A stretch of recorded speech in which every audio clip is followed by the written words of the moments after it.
Selamat datang di channel Review Drakor. Jangan lupa subscribe, like, dan komen. Wang Shu menatap Hisou dan mengatakan kalau ia membenci matanya. Pandanganmu itu, aku membencinya. Jangan pernah menatapku seperti itu lagi, ucap Wang Shu. Memang seperti apa aku melihatmu? Aku tidak pernah melihat orang dengan cara yang berbeda, jawab Hisou. Kau merasa kasihan denganku? Kau pikir aku suka dikasihani oleh kalian? Menjauhkan dari pandanganku, kata Wang Shu, lalu pergi dengan marah. Malamnya, Bakah menemui Wang Shu. Wang Shu bertanya, kenapa kau memejamkan matamu? Aku pikir kau tidak akan menyukainya saat aku melihat. Apa itu menyinggungmu? Tanya Bakah. Wang Shu menjawab, kalau perasaan seseorang itu memang rumit, aku kesal dengan orang yang melihatku, tapi juga kesal dengan orang lain yang tidak melihatku. Lain kali jangan lakukan itu lagi, ucap Wang Shu ke Bakah. Esoknya Hisou menyiapkan minuman dan cemilan kesukaan semua orang. Tetapi Wang Shu tidak meminumnya.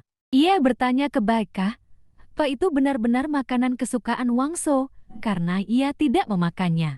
Bakah menjawab, kalau mungkin Wang Shu masih marah terhadapnya. Lalu para pelayan datang melihat mereka. Hisou pun pamit. Tetapi Bakah malah sengaja menggodanya. Para pelayan lain marah dengan Hisou dan melempar pakaian kotor ke Hisou. Selir O melihat itu dan memarahi pelayan lain. Hisou dihukum mengangkat buku di atas kepalanya. Selir O mengatakan kalau semua ini salah Hisou, karena pelayan istana dekat dengan pangeran. Lain kali jangan berbicara atau dekat dengan mereka. Dengan begitu, Hisou tidak perlu menderita seperti ini. Hisou menjawab, kalau ia sudah dekat dengan mereka, sebelum masuk istana Jeti, aku tidak mau melihat Damiwan kacau karenamu. Jeti, jauhilah para pangeran, perintah Selir Oh. Wang Yun sedang berjalan-jalan, Seonduk datang dan menemuinya. Wang Yun berkata, bukankah kau wanita berbulu beruang? Aku sedang bosan dan tidak ada hal yang menyenangkan. Seonduk pun mengajak Wang Yun menangkap burung di sebuah padang ilalang. Mereka pun menangkap burung. Wang Yun senang dan mendekati perangkap itu. Seonduk mengambil burung itu lalu mematahkan lehernya untuk dimasak. Wang Yun melihat itu dan marah. Apa kau manusia? Tega sekali kau mematahkan leher burung kecil itu. Dasar pembunuh, ucap Wang Yun, lalu pergi.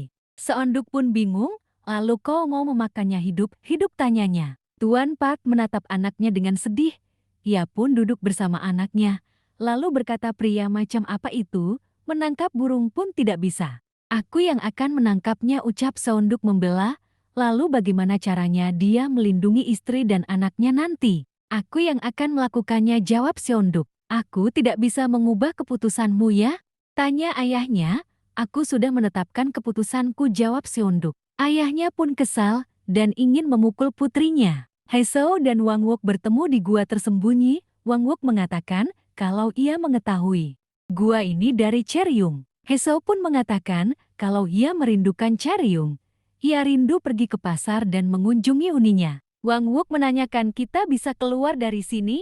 Apa kau mau pergi? Hisou menjawab, kalau Wang Shu pernah memperingatkannya saat aku sudah masuk istana, aku akan ada di bawah pengawasan raja dan tidak akan bisa kabur. Wang Wok membenarkan ucapnya, lalu ia ingat kalau sebentar lagi akan diadakan ritual hujan. Saat hujan turun, raja akan mengabulkan permintaan apapun atau bahkan membebaskan pelayan istana. Hisou senang mendengarnya dan berharap hujan segera turun. Raja sedang melakukan ritual. Ia merasa tidak kuat melakukan ritual ini di tengah terik matahari.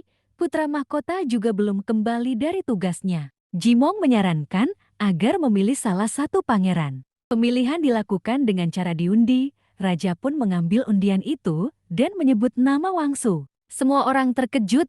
Ini adalah kehendak langit.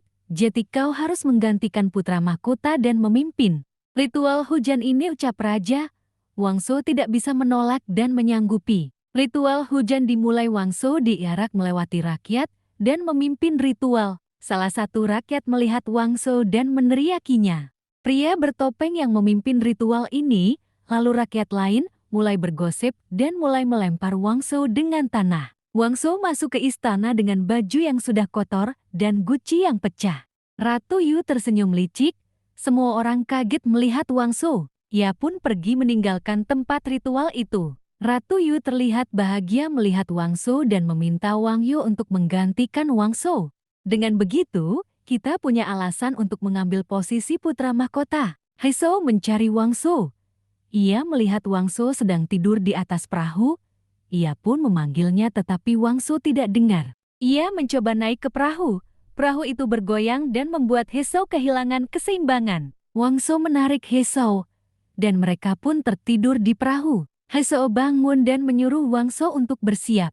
Wang Shou memarahi Jimong, karena ia yakin Jimong sengaja memilihnya dan dia menjadi olok-olokan rakyat. Jimong menjawab, jika turun hujan karena si budak, maka budak itu akan diperlakukan seperti raja.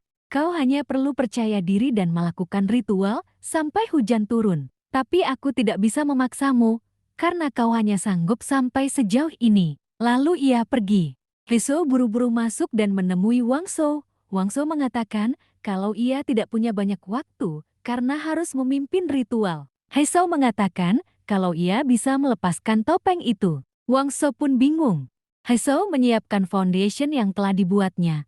Ia membuka topeng Wang Shou dan meraba lukanya. Wang Shou menahan tangan He Shou dan bertanya, kau tidak takut? Apa kau kasihan padaku?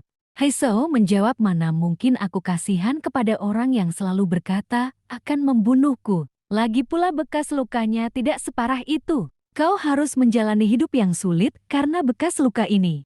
Ini sungguh tidak adil. Apa aku bisa mempercayaimu? Tanya Wang Shou. Wang Yu bersiap untuk memimpin acara ritual. He Shou sudah selesai melakukan make-up ke Wang Shou.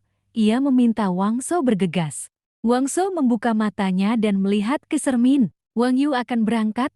Wang Shou menghentikannya dan menggantikan posisinya. Wang Yu kaget melihat Wang Shou tanpa bekas luka. Ritual pun dimulai. Rakyat melihat wajah Wang Shou tanpa topeng dan tidak ada bekas luka. Mereka pun bersujud dan memulai ritual. Semua orang melihat Wang Shou dengan wajah tanpa bekas luka. Wang Shou naik dan melihat ke belakang. Ia melihat He Shou dan tersenyum. Tiba-tiba hujan turun. Semua orang senang karena hujan sudah turun. Jimong tersenyum karena rencananya berhasil. He Shou menatap Wang Shou dan bergumam. Mungkinkah dia Guanzhong?